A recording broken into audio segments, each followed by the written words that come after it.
السلام علیکم ورحمۃ اللہ وبرکاتہ۔ الحمد للہ وسلام علی عبادہ الذین اصطفى،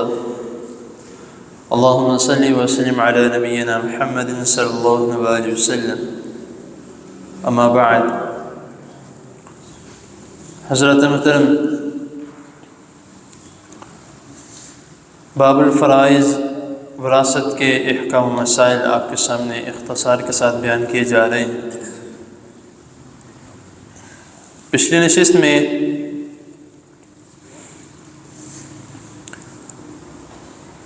ان تین لوگوں کے متعلق بتایا تھا، یا تین ایسے اعمال کے بارے میں بتایا تھا، امور کے بارے میں بتایا تھا کہ جن کو سر انجام دینے سے پہلے جو ہے وہ وراثت کی تقسیم نہیں کی جا سکتی۔ ایک میں نے بتایا تھا کہ وہ جو شخص وصیت کر کے گیا ہے اس وصیت کو پورا نہ کر لیا جائے۔ دوسرا، اگر اس کے ذمے قرضہ ہے وہ قرضہ نہ دے دیا جائے۔ تیسرا میں نے بتایا تھا کہ اس کے کفن دفن کا انتظام نہ کر دیا جائے۔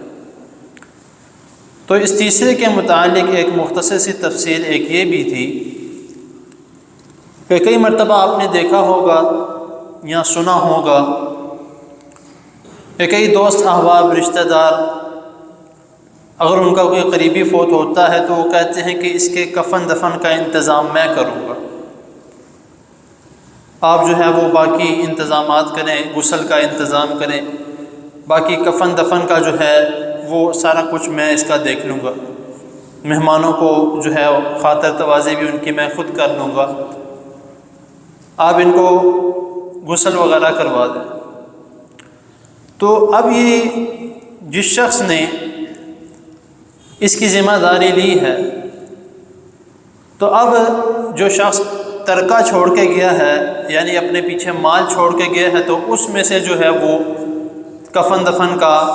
خرچ اخراجات جو ہیں وہ نکالنے کی ضرورت نہیں ہے، کیونکہ وہ کسی اور نے اپنے ذمہ لے لیا۔ اگر کوئی اور اپنے ذمہ نہیں لیتا یا اس شخص کے متعلق جو ہے وہ کوئی نہیں کہتا کہ میں اس کا کفن دفن کا جو ہے وہ خود کر لوں گا، تو پھر جو ہے جب تک اس کے کفن دفن کے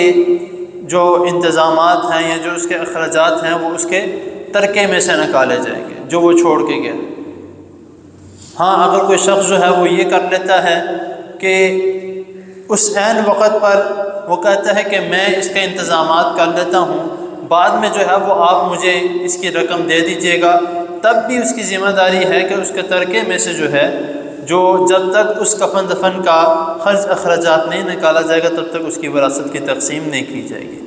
یہ ایک مختصر سی جو ہے وہ میت کے متعلق جو میں نے بتایا، پچھلے نشست میں بتایا تھا۔ تو یہ تین امور ایسے ہیں جن سے پہلے جو ہے وہ وراثت کی تقسیم نہیں کی جا سکتی۔ اب آگے جو اس کا نیکسٹ جو سٹیپ ہے وراثت کی تقسیم کے متعلق، یہ ایک بہت ہی وسیع جو ہے قرآن و حدیث میں اس کے متعلق بتایا گیا ہے، کیونکہ اللہ رب العزت نے ایک نظام بنایا ہے،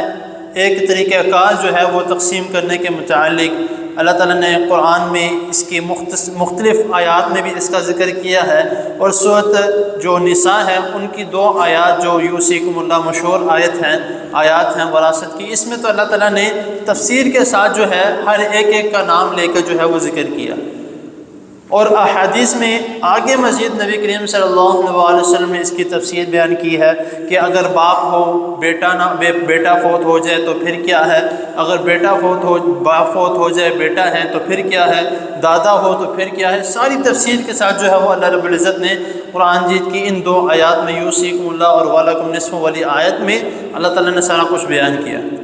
تو لیکن اس میں بھی جو ہے وہ 3 کیٹیگریز جو ہیں وہ بنا دی گئی ہیں۔ محدثین نے جو ایک ان کے اپنے ہنر کے ساتھ جو اللہ تعالیٰ نے ان کو توفیق دی، انہوں نے اس طریقے کا ساتھ جو ہے وہ اس کی بھی 3 کیٹیگریز بنائی ہیں۔ سب سے پہلے جو ہے اصحاب الفرائض ہیں، جو سب سے پہلے نمبر پہ آتے ہیں وراثت کی تقسیم میں۔ آگے جو اس کی مزید تفسیر ہے وہ انشاءاللہ تعالیٰ میں آگے بتاؤں گا، کہ سب سے پہلے اصحاب الفرائض ہیں، اس کے بعد دوسرے نمبر پہ عصبات ہیں۔ اگر اصحاب الفرائض میں جو وراثت کے حقدار ہیں وہ موجود نہیں ہیں تو اس کے بعد باری آ جاتی ہے وراثت کی تقسیم کی جائے گی عصبات میں۔ اب عصبات میں بھی کوئی نہیں ہے تو پھر ذوی الارحام، یہ تیسری کیٹیگری۔ سب سے پہلے اصحاب الفرائض ہے، دوسرے نمبر پہ جو ہے عصبات ہے، اور تیسرے نمبر پہ جو ہے ذوی الارحام ہے۔ اب آگے جو اس کی ڈیفینیشن ہے جو اس آیات کے مطابق اور سورۃ النساء کی جو آخری آیت ہے یستفتونک قل اللہ یفتیکم فی الکلالہ، اس میں بھی جو ہے وہ اللہ رب العزت نے اس کے متعلق تفصیلاً جو ہے وہ بیان کیا ہے۔ وہ انشاءاللہ تعالیٰ ایک ایک کر کے جو ہے وہ آگے سب سے پہلے جو ہے اصحاب الفرائض میں جو لوگ موجود ہیں، عصبات میں جو موجود ہیں، اور ذوی الارحام میں جو موجود ہیں۔ ذوی الارحام میں بھی جو سب سے پہلے وراثت کے حصے دار ہیں وہ جو اس میں ہے انشاءاللہ تعالیٰ اگلی نشست میں بیان کیا جائے گا۔ اللہ تعالیٰ کی حضور دعا ہے اللہ تعالیٰ ہمیں جو سنا اس کو سمجھنے کی اور اس پر عمل کرنے کی توفیق عطا فرمائے۔ الحمد لله رب العالمين والعاقبة للمتقين، اللهم صل على محمد وعلى آل محمد كما صليت على إبراهيم وعلى آل إبراهيم إنك حميد مجيد،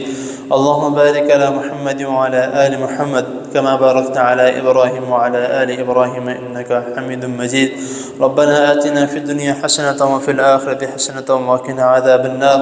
لا إله إلا أنت سبحانك إني كنت من الظالمين، اللهم اشف مرضنا ومرضى المسلمين، اللهم اشف مرضنا ومرضى المسلمين، اللهم اشف مرضنا ومرضى المسلمين، اذهب الباس رب الناس واشف أنت الشافي، لا شفاء إلا شفاؤك شفاء لا يغادر سقما، اللهم صيبا نافعا، اللهم صيبا نافعا،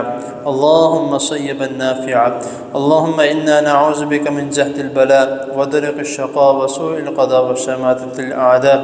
اللهم اغفر جميع المؤمنين والمؤمنات والمسلمين والمسلمات الأحياء منهم والأموات، اللهم إنا نعوذ بك من جهد البلاء ودرك الشقاء وسوء القضاء وشماتة الأعداء،